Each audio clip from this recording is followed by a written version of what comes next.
Assalamualaikum warahmatullahi wabarakatuh. Alhamdulillahi rabbil alamin. Wassalatu wassalamu ala ashrafil anbiya wal mursalin Sayyidina wa maulana Muhammadin wa ala alihi wa sahbihi ajma'in. Wa ba'd. Ma'asyiral muslimin rahimakumullah. Alhamdulillah wa syukurillah. Kembali Allah Subhanahu wa taala mempertemukan kita pada kesempatan yang mulia ini untuk kembali menikmati suguhan-suguhan ilahi berupa cerita orang-orang saleh yang saat menjalani kehidupan dunia mereka jalani di atas jalan yang diridhoi oleh Allah Subhanahu wa taala. Jika kita menjejaki langkah-langkah mereka, niscayalah kita akan sampai di tempat yang sama dengan tempat mereka.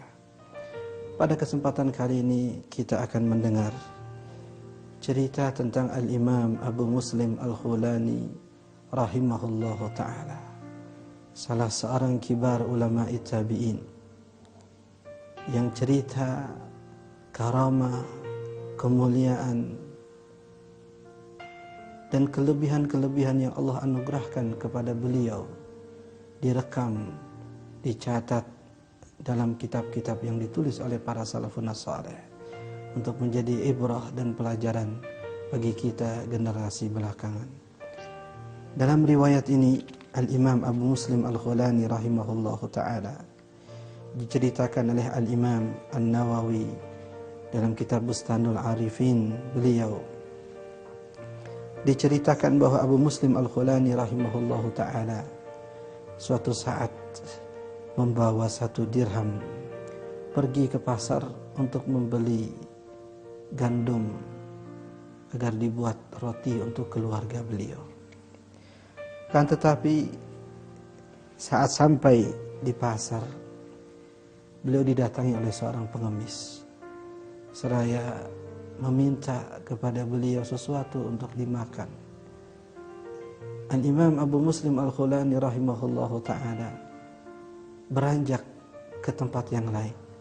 Akan tetapi sang pengemis terus membuntuti beliau, seakan-akan di pasar itu tidak ada orang lain selain beliau.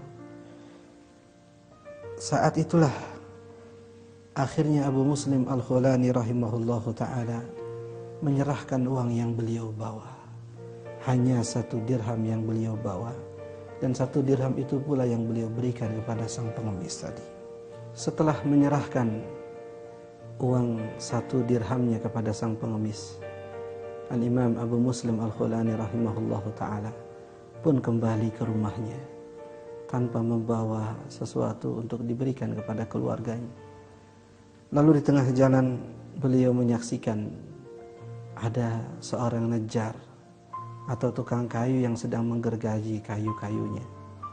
Saat itulah Imam Abu Muslim Al-Khulani rahimahullahu ta'ala mengisi wadah yang beliau bawa, yang seharusnya diisi dengan gandum, beliau isi dengan bekas gergajian dari kayu-kayu milik tukang gergaji tersebut. Setelah penuh, ia pun kembali beranjak pulang. Lalu dimasukkanlah wadah yang berisi bekas-bekas gergajian itu di depan rumahnya. Seraya beliau mengetuk pintu rumahnya kemudian pergi sebelum orang yang ada di dalam rumah keluar dari rumah tersebut.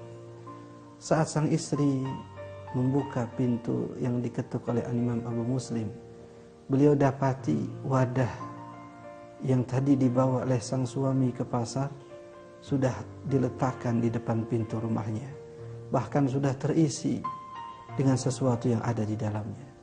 Saat ia membuka, ternyata isinya adalah gandum yang kemudian ia olah sehingga menjadi beberapa keping roti. Saat Al-Imam Abu Muslim Al-Khulani rahimahullahu ta'ala beberapa saat sesudahnya kembali ke rumah beliau, beliau dapati makanan sudah dihidangkan di hadapannya, roti-roti yang sudah disiapkan untuknya. Saat itulah Imam Abu Muslim bertanya kepada istri dan keluarganya, "Min aina lakum hadha?" Dari mana kalian mendapatkan makanan ini? Mereka serentak menjawab, minalladzi ji'ta bih, ini adalah dari apa yang tadi engkau bawa untuk kami. Padahal sama kita ketahui bahwa yang dibawa oleh Al-Imam Abu Muslim Al-Khulani rahimahullah adalah bekas-bekas gergajian milik tukang gergaji. Apa yang dialami oleh Al-Imam Abu Muslim Al-Khulani rahimahullah ta'ala adalah seperti yang sudah dijanjikan oleh Allah Subhanahu wa taala. Tatkala Allah Subhanahu wa taala berfirman, "Wa ma anfaqtum min syai'in fahuwa yukhlifuh." Apapun yang kalian belanjakan di jalan Allah, Allah Subhanahu wa taala akan menggantinya. Ma'asyiral muslimin rahimakumullah. Memberi untuk mendapatkan sesuatu jelas adalah bahagian dari pertimbangan seseorang saat ia memberi. Akan tetapi jika seorang muslim menyadari bahwa Allah lah yang akan mengganti apa yang ia berikan, maka niscayalah mereka tidak akan menahan rezeki yang Allah anugerahkan kepada mereka untuk mereka berikan semata di jalan yang diridhoi oleh Allah Subhanahu wa taala. Pepatah Arab mengatakan, anfik ma fil jaib ya'tika ma fil ghaib. Belanjakanlah apa yang ada di kantongmu, niscaya akan datang kepadamu apa yang ada di sisi Allah Subhanahu wa taala. Ma'asyiral muslimin rahimakumullah. Memberi sesuatu karena Allah, tidak memberi pun juga karena Allah. Mencintai sesuatu karena Allah, membenci pun juga karena Allah adalah di antara tali iman yang paling kuat di sisi Allah Subhanahu wa taala. Di dalam hadis Nabi SAW bersabda, "Awsaqu ural iman al-hubbu fillah wal bughdu fillah." Tali Allah yang paling kuat adalah mencintai karena Allah dan membenci juga karena Allah.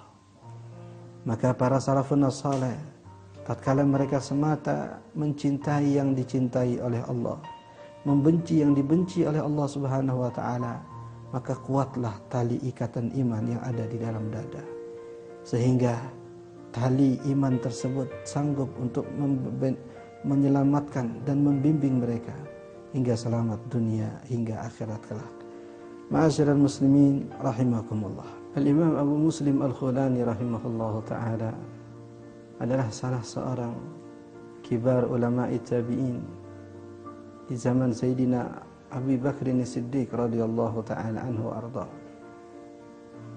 Beliau menyatakan keislamannya di negeri Yaman yang saat itu masih dikuasai oleh pengikut daripada Al-Aswad Al-Ansi, salah seorang yang mengaku dan mengklaim dirinya sebagai nabi dan utusan Allah Subhanahu wa taala. Saat Abu Muslim Al-Khulani rahimahullahu taala dipanggil bersama dengan beberapa orang yang dimintakan untuk mengakui kenabian Al-Aswadul Ansi, saat berhadapan dengan Al-Aswadul Ansi, Abu Muslim ditanya, "Hal Muhammad Rasulullah?" Apakah Muhammad adalah utusan Allah? Maka ia pun dengan tegas menjawab, "Na'am." Kemudian Al-Aswadul Ansi mengulang pertanyaannya dengan redaksi yang berbeda. "Hal ana Rasulullah?" Apakah aku adalah utusan Allah? Dan Imam Abu Muslim Al-Khulani kemudian menjawab, "La asma." Saya tidak mendengar apa yang kau katakan. Lalu Al-Aswadul Ansi kembali mengulang pertanyaan, "Hal Muhammad Rasulullah?" Apakah Muhammad utusan Allah? Abu Muslim menjawab, "Na'am, iya." Tapi saat pertanyaan dirubah, "Apakah aku utusan Allah?" Ia menjawab, "Aku tidak mendengar." Begitu berkali-kali ditanya, dan begitu pula jawaban daripada Abu Muslim Al-Khulani. Akhirnya Al-Aswadul Ansi memutuskan untuk menghukum mati Abu Muslim dengan cara membakar beliau hidup-hidup. Setelah ini kita akan mendengar lanjutan kisah Al-Imam Abu Muslim Al-Khulani yang tegar mempertahankan akidahnya. Muslim Al-Khulani rahimahullahu ta'ala murkalah Al-Aswadul Ansi. Kemudian ia perintahkan tentara-tentaranya untuk membuat api unggun yang besar dan memerintahkan Abu Muslim untuk berada di dalamnya. Kemudian api pun dikobarkan saat satu demi satu kayu terbakar oleh api, kemudian habis, mereka mengira bahwa Abu Muslim Al-Khulani pastilah juga ikut hancur dengan hancurnya kayu-kayu tersebut, lebur dengan leburnya kayu-kayu tersebut. Tetapi keanehan mereka saksikan tatkala mereka melihat Al-Imam Abu Muslim Al-Khulani rahimahullah ta'ala sedang sujud, bahkan tidak ada satu bahagian pun dari baju beliau yang tersentuh oleh api.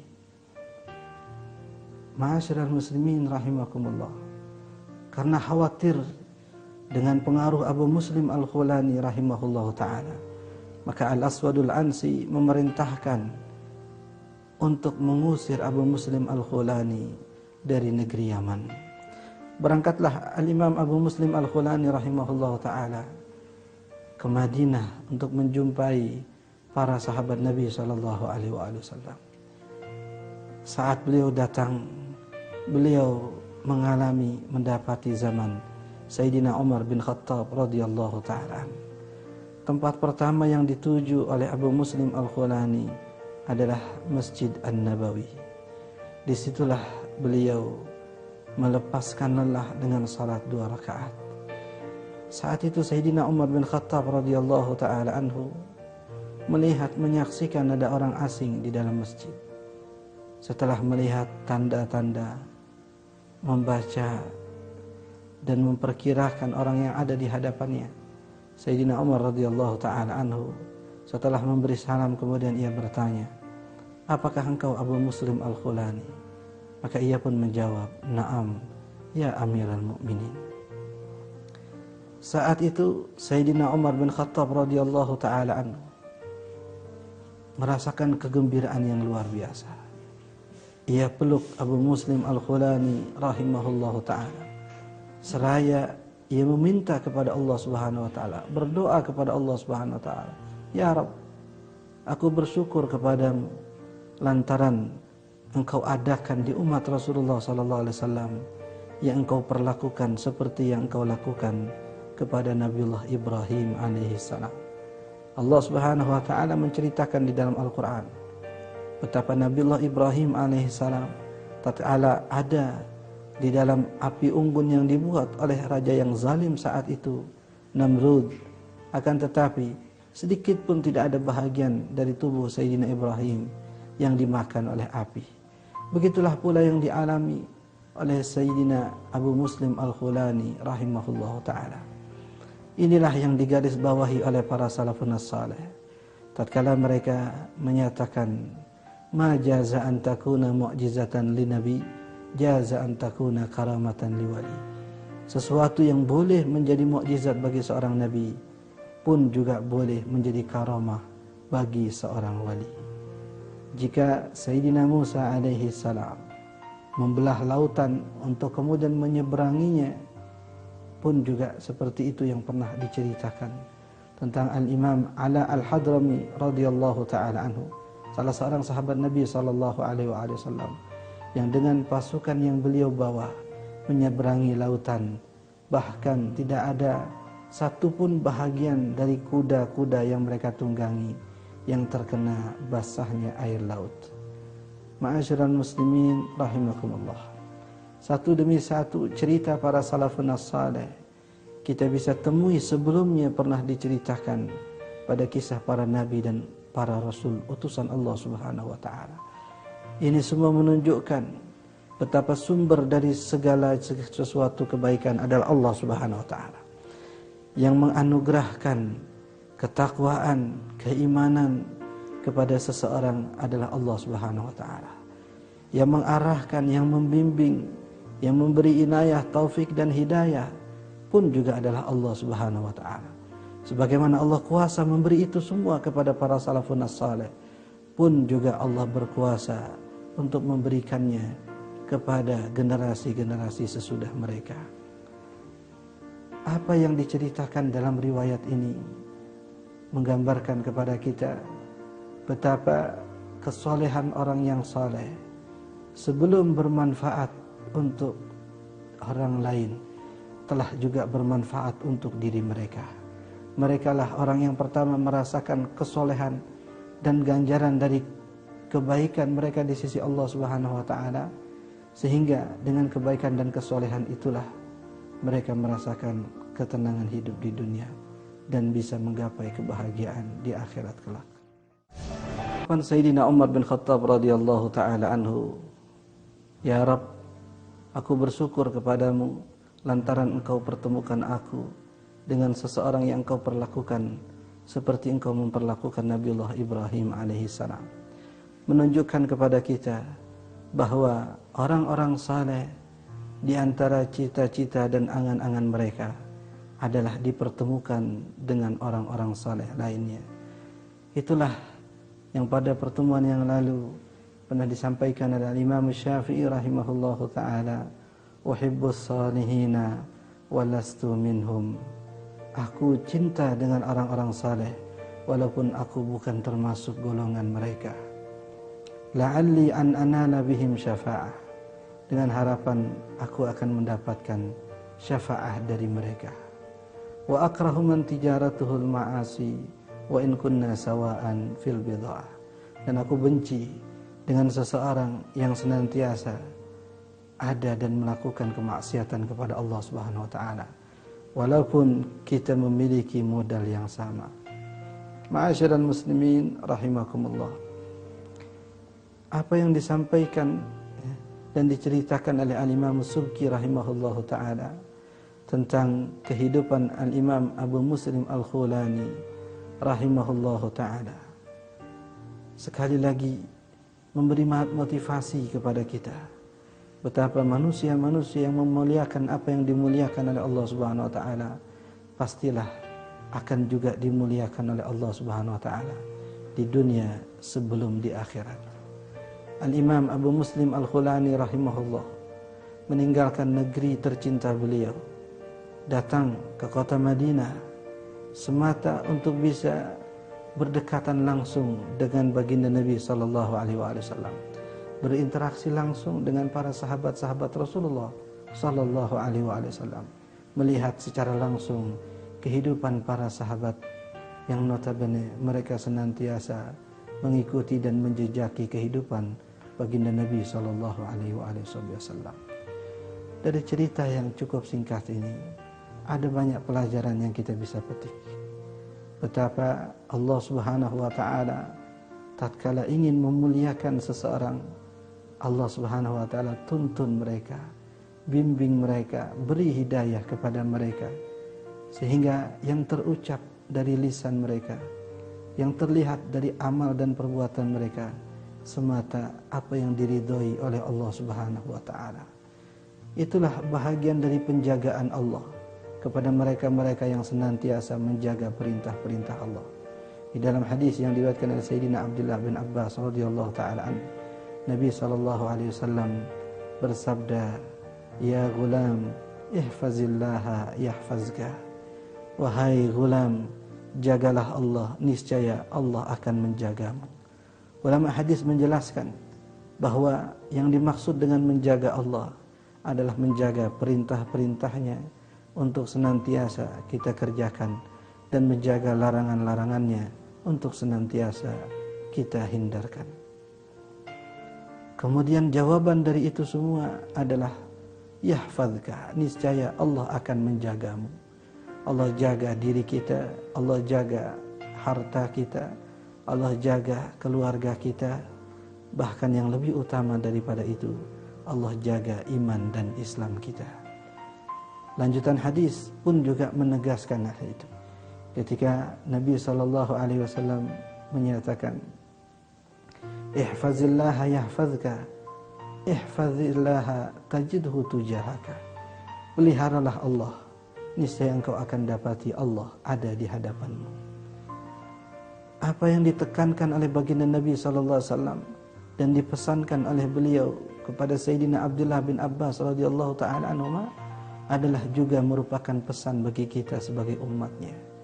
Kita jaga perintah-perintah Allah untuk kita laksanakan, dan kita jaga larangan-larangan Allah untuk kita hindarkan, semata agar kita pun juga dijaga oleh Allah Subhanahu wa taala. agar kita pun dipelihara oleh Allah Subhanahu wa taala. Ada banyak hadis Nabi sallallahu alaihi wasallam yang mengisyaratkan hal yang sama, bahwa mereka yang menjaga perintah Allah akan senantiasa berada di bawah lindungan Allah. Di dalam hadis yang sahih Nabi sallallahu alaihi wasallam bersabda, "Man shalla subha fi jama'atin fahuwa fi dhimmatillah." Barang siapa yang melaksanakan salat subuh berjamaah, maka ia ada di bawah lindungan Allah Subhanahu wa taala. Mereka yang menjaga tuntunan wasiat dan pesan baginda Nabi sallallahu alaihi wasallam, merekalah yang layak mendapatkan penjagaan dari Allah Subhanahu wa taala.